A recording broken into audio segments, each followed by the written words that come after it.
ರೇವಂತ ದೇವಸ್ಥಾನವು ಒಂದು ಕಲ್ಲಾಗಿ ಬಿದ್ದು ಯಾವ ಪೂಜೆ ಪುರಸ್ಕಾರಗಳು ಇಲ್ಲದೆ ಇರುವುದನ್ನು ನೋಡಿ ಬಹಳ ನಮ್ಮ ಹತ್ರ ಹೇಳಿ, ಈ ದೇವರು ನಮ್ಮ ಊರನ್ನೇ ಕಾಪಾಡುವ ದೇವರು, ನಮ್ಮ ಗ್ರಾಮವನ್ನು ಕಾಪಾಡುವ ದೇವರು. ಇದು ಈ ಪರಿಸ್ಥಿತಿಯಲ್ಲಿರುವಾಗ ಇದಕ್ಕೆ ಏನಾದರೂ ಮಾಡಬೇಕು. ಯಾರಾದರೂ ಮಗು ನೀನು ಶಕ್ತನಾದರೆ ಮುಂದೊಂದು ದಿನ ಇದಕ್ಕೆ ಏನಾದರೂ ಒಂದು ವ್ಯವಸ್ಥೆಯನ್ನು ಮಾಡುವಂತಾಗಲಿ ನಾನು ದೇವರಲ್ಲಿ ಪ್ರಾರ್ಥಿಸುತ್ತೇನೆ ಎಂದು ಹೇಳುತ್ತಿದ್ದಳು.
ಆತ್ಮೀಯ ವೀಕ್ಷಕರೇ, ಇಂದು ನಮ್ಮೊಂದಿಗಿದ್ದಾರೆ ಶ್ರೀ ಅಣ್ಣಯ್ಯ ಸೇರಿಗಾರ್ ಅವರು.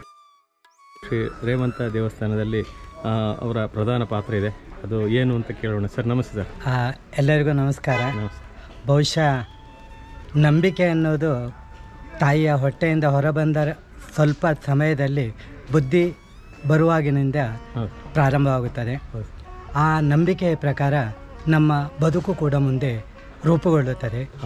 ಅದೇ ರೀತಿ ತಾಯಿಯಾದವಳು ನಮ್ಮನ್ನು ಅವರೇ ಮೊದಲ ದೇವರೆಂದು ನಾವು ನಂಬಿ ಅವಳು ತೋರಿಸಿದ ಮಾರ್ಗದಲ್ಲಿ ನಾವೆಲ್ಲರೂ ಮುನ್ನಡೆಯುತ್ತಾ ಬರುತ್ತಿದ್ದೆವು. ಅಂದಿನ ಪರಿಸ್ಥಿತಿಯೂ ಹಾಗೆ ಇತ್ತು, ಹಾಗೆ ಅಂದಿನ ಸಂಸ್ಕೃತಿಯೂ ಅದೇ ಆಗಿತ್ತು. ಅದೇ ರೀತಿ ಬರುತ್ತಾ ನಾವು ಹುಟ್ಟಿದ ಮನೆ, ನಾವು ಹುಟ್ಟಿದ ಊರು, ಇದರ ಬಗ್ಗೆಯೂ ನಮ್ಮಲ್ಲಿ ಬಹಳಷ್ಟು ಒಂದು ಶ್ರೇಷ್ಠತೆಯು ಮೂಡುತ್ತದೆ. ನಮ್ಮ ಮನೆಯೇ ಚಂದ, ನಮ್ಮ ಊರೇ ಚಂದ, ಹಾಗೂ ನಾವು ನಂಬಿದ ನಂಬಿಕೆಗಳೇ ಸತ್ಯವಾದುದು ಎಂದು ನಂಬುತ್ತಾ ನಾವು ಮುನ್ನಡೆಯುತ್ತಾ ಹೋಗುತ್ತವೆ. ಅದೇ ಸಮಯದಲ್ಲಿ ನಮ್ಮ ತಾಯಿಯಾದವಳು ಈ ರೇವಂತ ದೇವಸ್ಥಾನವು ಒಂದು ಕಲ್ಲಾಗಿ ಬಿದ್ದು ಯಾವ ಪೂಜೆ ಪುರಸ್ಕಾರಗಳು ಇಲ್ಲದೆ ಇರುವುದನ್ನು ನೋಡಿ ಬಹಳ ನಮ್ಮ ಹತ್ರ ಹೇಳಿ, ಈ ದೇವರು ನಮ್ಮ ಊರನ್ನೇ ಕಾಪಾಡುವ ದೇವರು, ನಮ್ಮ ಗ್ರಾಮವನ್ನು ಕಾಪಾಡುವ ದೇವರು. ಇದು ಈ ಪರಿಸ್ಥಿತಿಯಲ್ಲಿರುವಾಗ ಇದಕ್ಕೆ ಏನಾದರೂ ಮಾಡಬೇಕು. ಯಾರಾದರೂ ಮಗು ನೀನು ಶಕ್ತನಾದರೆ ಮುಂದೊಂದು ದಿನ ಇದಕ್ಕೆ ಏನಾದರೂ ಒಂದು ವ್ಯವಸ್ಥೆಯನ್ನು ಮಾಡುವಂತಾಗಲಿ ನಾನು ದೇವರಲ್ಲಿ ಪ್ರಾರ್ಥಿಸುತ್ತೇನೆ ಎಂದು ಹೇಳುತ್ತಿದ್ದಳು. ಆಗ ನಾನು ದೇವರ ಮೇಲೆ ಬಹಳಷ್ಟು ವಿಶ್ವಾಸವನ್ನು ಇಟ್ಟುಕೊಂಡು ಬರೀ ರೇವಂತ ಒಂದೇ ಅಲ್ಲ, ನಾವು ನಂಬಿದ ದೈವಗಳಾದ ಹಣೆಮರದ ಭೂತ, ಶಿರ್ಷಿ ಮಹಾದೇವಿ, ಹಾಗೆ ದೇವಸ್ಥಾನದಲ್ಲಿ ಈಶ್ವರ, ಈ ದೇವರು ಬಿಟ್ಟು ಬೇರೆ ಪರಿವಾರದ ಆದ ಇವರನ್ನು ಕೂಡ ನಾನು ನಂಬುತ್ತಾ ಬಂದಿದ್ದೆ. ಅದೇ ರೀತಿ ಆ ಒಂದು ತಲೆಯಲ್ಲಿ ಅಚ್ಚಾಗಿ ನಿಂತಿತ್ತು.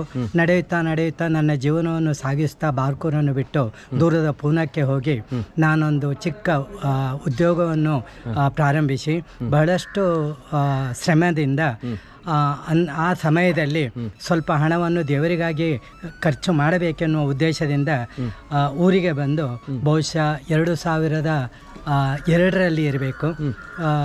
2002ರಲ್ಲಿ ನಾನು ಮಂಜುನಾಥಯ್ಯನವರನ್ನು ಸಂಪರ್ಕಿಸಿ ಈ ದೇವಸ್ಥಾನದ ಒಂದು ಜೀರ್ಣೋದ್ಧಾರವನ್ನು ಮಾಡಲು ಆಗುವ ಖರ್ಚನ್ನು ನಾನು ಕೊಡುತ್ತೇನೆ, ನೀವು ಮುನ್ನಡೆಯಿರಿ ಎಂದು ಅವರಿಗೆ ಹೇಳಿದೆ. ಅದೇ ಪ್ರಕಾರ ಆ ದೇವಸ್ಥಾನವು ಆಗುತ್ತಾ ಬಂತು. ಬಹುಶಃ ಇಂದಿಗೆ 22 ವರ್ಷಗಳು ಪೂರ್ಣವಾದವು. ಆ ಮಧ್ಯದಲ್ಲಿ ನಮ್ಮ ಊರಿನ ನಮ್ಮದೇ ಆದ ಒಂದು ಏಕನಾಥೇಶ್ವರಿ ದೇವಸ್ಥಾನವನ್ನು ಅದು ಕೂಡ ಹಾಗೆ ಇತ್ತು. ಅದನ್ನು ಕೂಡ ಒಂದು ದೇವರು ನಮ್ಮಿಂದ, ನಮ್ಮ ಸಮಾಜದವರಿಂದ, ಎಲ್ಲರಿಂದಲೂ ಸೇರಿ ಆ ದೇವಸ್ಥಾನವೊಂದು ನಿರ್ಮಿಸಿಕೊಂಡಳು. ಹಾಗೆ ಇನ್ನೂ ಬಹಳಷ್ಟು ದೇವಸ್ಥಾನಗಳು ಇದೆ. ಎಲ್ಲರೂ ಇದೇ ಮನಸ್ಥಿತಿಯಿಂದ ಮುಂದೆ ಬಂದು ಎಲ್ಲರೂ ದೇವಸ್ಥಾನವನ್ನು, ನಾವು ದೇವರನ್ನು ನಂಬಿದವರು, ದೇವಸ್ಥಾನವು ಒಂದು ಉದ್ಧಾರವಾದರೆ ಖಂಡಿತ ಊರು ಉದ್ಧಾರವಾಗುತ್ತದೆ. ಆ ರೀತಿ ಆಗಿದೆ ಕೂಡ. ನಮ್ಮ ಬಾರ್ಕೂರು ಕೂಡ ಈಗ ಬಹಳಷ್ಟು ಮುಂದುವರಿದೆ ಎನ್ನಲು ಹೆಮ್ಮೆ ಪಡುತ್ತೇನೆ. ಹೀಗೆ ಮುಂದುವರಿಯಲಿ, ಜನರಿಗೆ ಒಂದು ಮನಸ್ಸು ಕೊಟ್ಟು ಇನ್ನೂ ಹೆಚ್ಚಿನ ಸೇವೆಗಳನ್ನು ಜನರಿಂದ ಮಾಡಿಸಿಕೊಳ್ಳಲಿ ಎಂದು ಎಲ್ಲರಲ್ಲಿಯೂ ಪ್ರಾರ್ಥಿಸಿಕೊಳ್ಳಿ.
नमो वयं वै श्रवणाय कूर्मे समे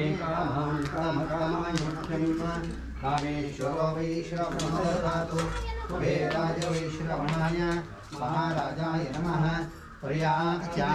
ಶ್ರೀ ರೇವಂತಾಯ ನಮಃ ಪ್ರಾರ್ಥಯಾಮಿ. ಹಾಗೆ ಭಕ್ತರೆಲ್ಲ ಸೇರಿ ಪ್ರಾರ್ಥಿಸುವಂತಹದ್ದು ವಾರ್ಷಿಕವಾಗಿ ವರ್ಧಂತ್ಯುತ್ಸವದ ಅಂಗವಾಗಿ ನವಕಲಶ ಸ್ಥಾಪನಾ ಅಧಿವಾಸ ಹೋಮ ಕಲಶಾಭಿಷೇಕ ಮಹಾಪೂಜಾದಿಗಳನ್ನು ಮಾಡಿದ್ದೇವೆ. ಪ್ರಸನ್ನ ಕಾಲ ಆ ದೇವರಲ್ಲಿ ಪ್ರಾರ್ಥಿಸುವಂತಹದ್ದು ಈ ಇಡೀ ಒಂದು ಪರಿಸರವನ್ನು ರಕ್ಷಣೆ ಮಾಡತಕ್ಕಂತಹ ವಿಶೇಷ ಶಕ್ತಿಯುಳ್ಳಂತಹ ರೇವಂತನು ಈ ಒಂದು ಸಾನ್ನಿಧ್ಯದಲ್ಲಿ ಸ್ಥಿರವಾಗಿ ನೆಲೆಗೊಂಡು ನಂಬಿರತಕ್ಕಂತಹ ಏನು ಭಕ್ತರಿಗೆಲ್ಲ ಬರತಕ್ಕಂತಹ ಕಷ್ಟಗಳನ್ನೆಲ್ಲ ಪರಿಹರಿಸುವುದರೊಂದಿಗೆ ಎಲ್ಲರಿಗೂ ಸಹ ಶ್ರೇಯಸ್ಸು, ಆರೋಗ್ಯ, ಸುಖ, ಶಾಂತಿ, ನೆಮ್ಮದಿಯ ಜೀವನ, ಹಾಗೆ ಅವರವರು ಮಾಡತಕ್ಕಂತಹ ಉದ್ಯೋಗದಲ್ಲಿ ಯಶಸ್ಸನ್ನು ಕೊಟ್ಟು ಅನುಗ್ರಹ ಮಾಡಿ ಕಾಪಾಡುವುದರೊಂದಿಗೆ ಈ ಒಂದು ವಿಶೇಷವಾದ ಸೇವೆಯಲ್ಲಿ ಸದ್ಭಕ್ತರೆಲ್ಲ ಸೇರುವಂತೆ ಆ ಭಕ್ತರಿಗೆಲ್ಲರಿಗೂ ಶ್ರೇಯಸ್ಸಾಗುವ ಹಾಗೆ ಅನುಗ್ರಹಿಸಬೇಕು ಅಂತ ಪ್ರಾರ್ಥನೆ ಮಾಡಿಕೊಳ್ಳುವಂಥ ಸಪರಿವಾರಾಯ ರೇವಂತಾಯ ನಮಃ. ಇವತ್ತು ವಾರ್ಷಿಕೋತ್ಸವದ ಪೂಜೆ ಪುರಸ್ಕಾರಗಳು ವಿಜೃಂಭಣೆಯಿಂದ ನಡೆದವು. ಅದಕ್ಕೆ ಎಲ್ಲರೂ ಸಹಕಾರ ನೀಡಿದ್ದಾರೆ. ಅವರೆಲ್ಲರಿಗೂ ಧನ್ಯವಾದ ನಡೆಸ್ತಾ ಶ್ರೀ ರೇವಂತ ಸ್ವಾಮಿಗೆ ಮಗದೊಮ್ಮೆ ನಮಸ್ಕರಿಸ್ತಾ ಇನ್ನು ಮುಂದೆ ಕೂಡ ಎಲ್ಲರೂ ಅವರನ್ನು ಕಾಪಾಡಲಿ ಎಂದು ಅವರ ಹತ್ರ ನಾನು ಪ್ರಾರ್ಥಿಸ್ತೇನೆ. Thank you sir.